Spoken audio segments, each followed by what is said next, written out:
When you guys are working, not you guys, because I don't want you to have to speak for everybody because you can't, but for you specifically, when you're working on this show, let's just talk Dexter for just a little bit. When you're working on a show like Dexter, do you know what you guys have in your hands at this point? Or are you guys just trying to put out a good cartoon? I got to imagine you know.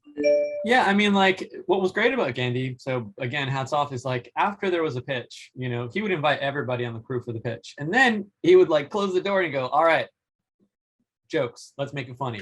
Yeah. And then like, if even if you had a dumb joke, we would just kind of like walk up, do a little funny drawing, put a post-it up on the wall and say, what if you did this? Or what if you did this? And he was super receptive to just punching it up. So as opposed to like, all right, artists out, let's get the writers in and let's, like it was a very group communal effort. Not for all of them, not for every season, but I remember a handful of them where we did that and it was great.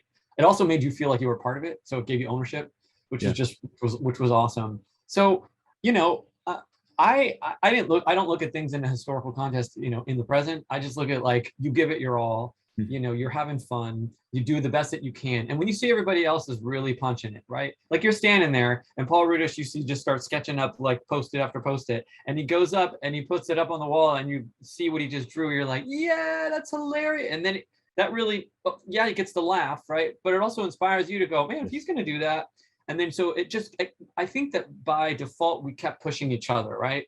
And of course, those guys were at the top, I would say, and they drove the creativity, Kraken, amazing, all of them. And so, I don't know, I think it just helped push us and just keep going. It also kept us kind of cohesive and connected.